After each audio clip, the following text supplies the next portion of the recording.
The topic for the present video is bioequivalence study basic terms. So bioequivalence is required to be demonstrated for the generic formulations, and also whenever there is a change in the formulation including the generic and the reference product or innovator or patented type of formulation.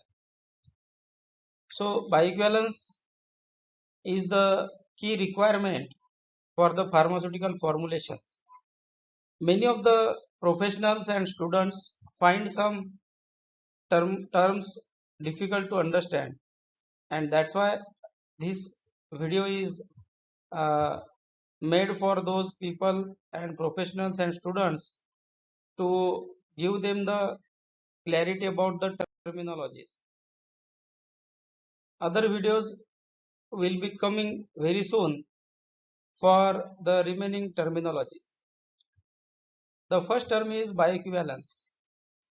So as the term indicates, it is a equivalence type of study, or it is a comparative type of study in which the pharmacokinetics of the test formulation is compared with the reference formulation. The reference formulation may be the reference listed drug product, it may be the comparator product, or it may be the product before some changes. So study for pharmacokinetic comparison of two formulations to evaluate the safety and efficacy, and bioequivalence is the key requirement for regulatory approval of the pharmaceutical formulations. Bioequivalence study design. So many of the times you might have heard that what is the design of this bioequivalence study.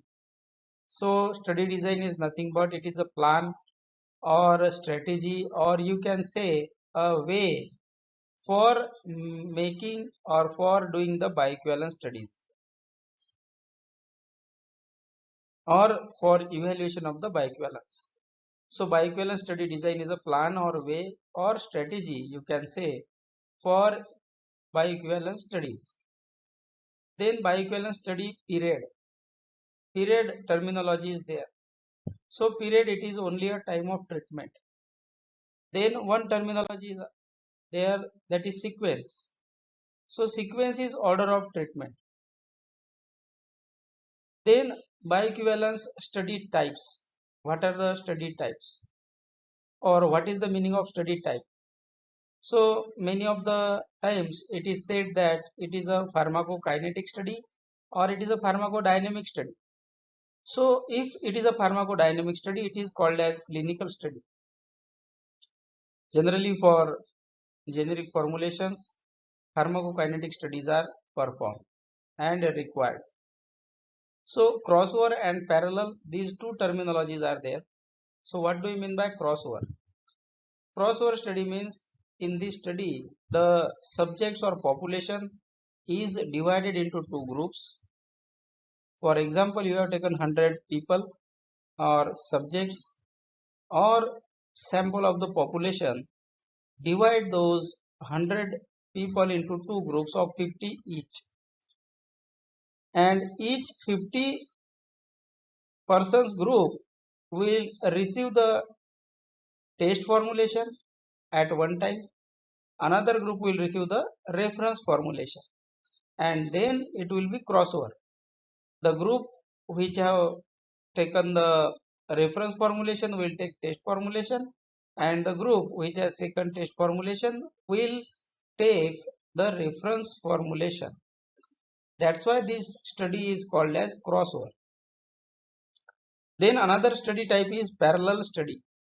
So in this study also two groups are made, but each group receives only one type of formulation or only one type of treatment, you can say.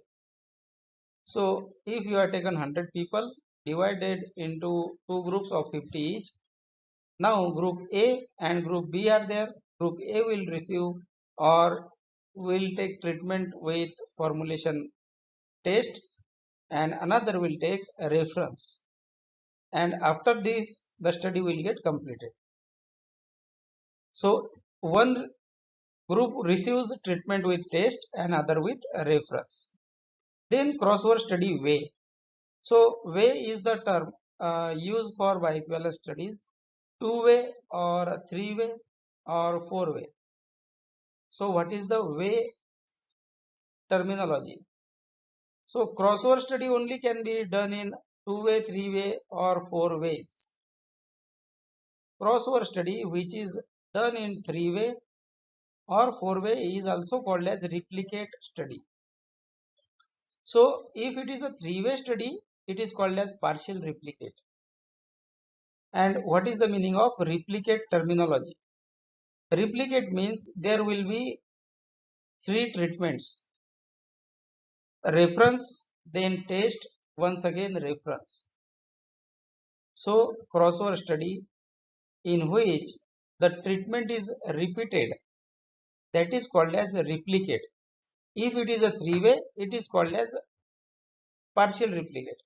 If it is a four-way, it is known as full replicate or fully replicate. In fully replicate or four-way crossover study, each group will receive test two times and reference two times. So RT, you can remember by this way, that RT. And in three-way crossover, one group will take reference formulation two times and the test formulation one time. Then two-way crossover. So in two-way crossover, two periods will be there, two sequence will be there, and two treatments will be there. In a three-way, three periods will be there, three sequence will be there, and three treatments will be there. And in four-way crossover, four periods will be there, two sequence will be there, and two treatments will be there. So now, why four-way crossover is having four period, two sequence, and two treatments, not four sequence and four treatment? So simply it is because it is a crossover type study. So in one study, you are making the groups of two, giving them the reference and test.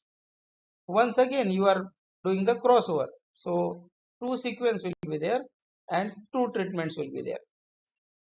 So this is regarding the crossover replicate study. In another video, we will discuss regarding the remaining terminologies.